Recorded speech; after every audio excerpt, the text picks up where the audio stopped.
Hi guys, this is Schwarku7, and today's video is on a rowing machine that I purchased from Temu.com. And this is the Hartwares Rowing Machine, and I paid $122.92 for it.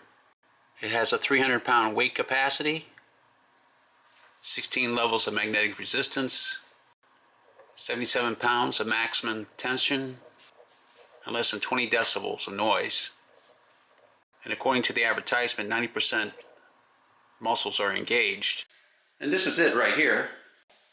It is the Hartwares magnetic rowing machine. And when you get the box, this is what the box looks like. This is what the box looks like when you open it up. And this is what the rowing machine parts look like when you take them out of the box. And this is the product specifications. And it states the product's name is the magnetic rowing machine. The model number is 5303D. The transmission system is belt drive. Resistance type is magnetic resistance. The resistance adjustment, 16 levels of micro adjustment. The weight capacity is 265 pounds. And is suitable for users 4 foot 7 inches to 6 foot 7 inches tall. And this is the good thing about the hardware pack. The hardware pack is divided into sections for each step.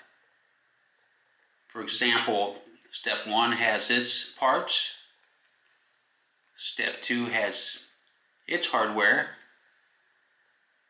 Plus step 3 and step 4.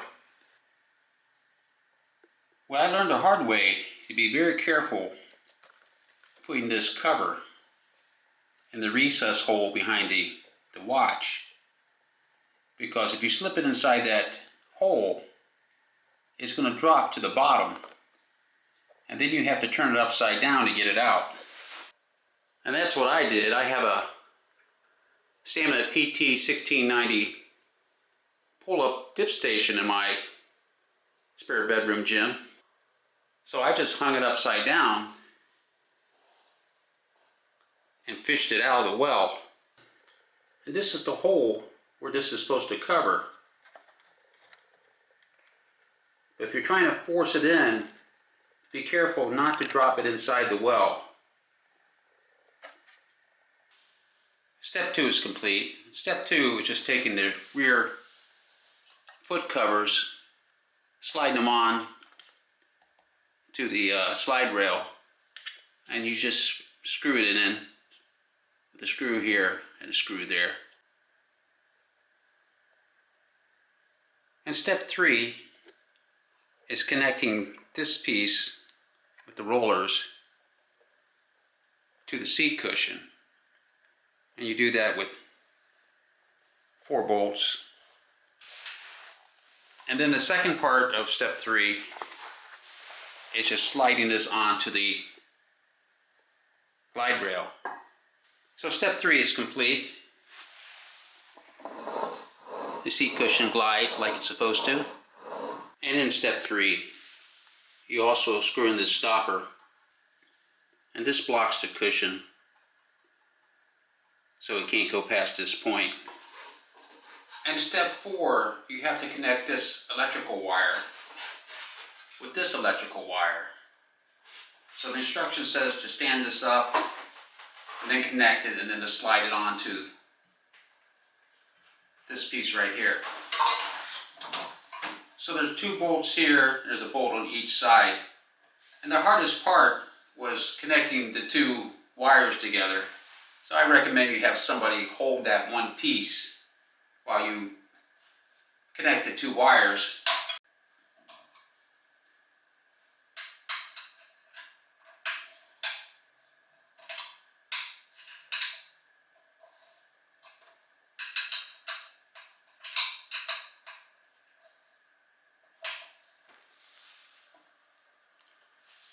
And step 5 is to take this pedal shaft, push it through this hole, and there's a stopper here. And then you take the foot pad and just screw it in to secure it.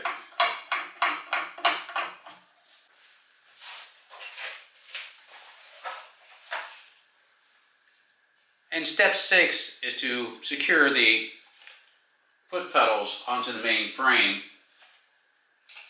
They're labeled L and R.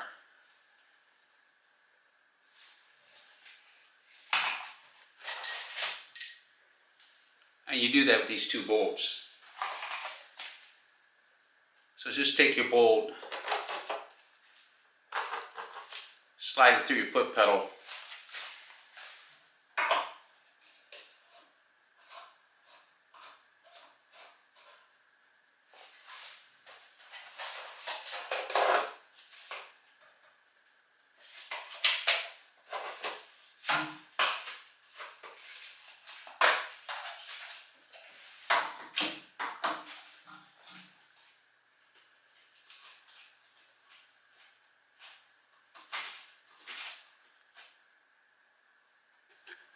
make sure when you put these caps on that the wheels are to the front, because you need that to roll the rowing machine back and forth when you decide to stand up in a corner. And I made a mistake when I first put this on. I had to unscrew it and reverse them, flip them, which was easy to do because it's just a screw. But I just want to warn you, when you put this together, make sure that the wheels are facing away from the rowing machine so you don't have to correct your mistake like I had to do. Okay, so the rowing machine is put together, and this is a budget rower. I mean, it's a lot of plastic.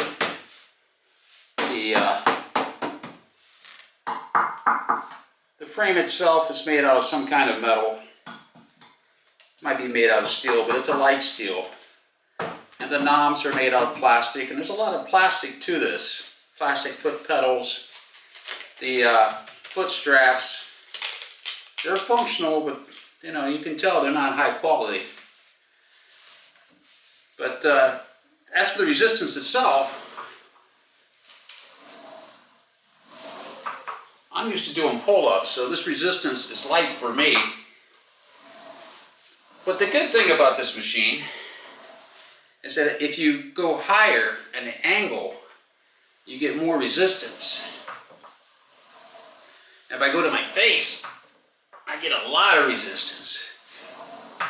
So I can see using this for face pulls. Also, you can use it for curls, and you get a lot of resistance for curls. So I'll be using this machine to be doing curls.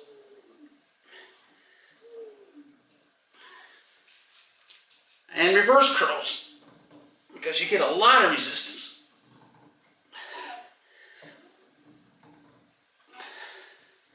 But for the rowing itself, the rowing is very easy. It's a very light workout, unless you go higher to your chest, to your throat, to your face. But I'll be using this for other exercises, including presses. So all in all, I'm happy I bought the machine, because this is a good way to prevent muscular accommodation, is to change the way you do exercises and use different exercise tools and even strength training methods. So as a rower, I am getting a light workout, but remember, I'm used to doing pull-ups. I've done as many as 40 pull-ups at one time, so compared to pull-ups, this is very easy. But I'll be using this for reverse curls,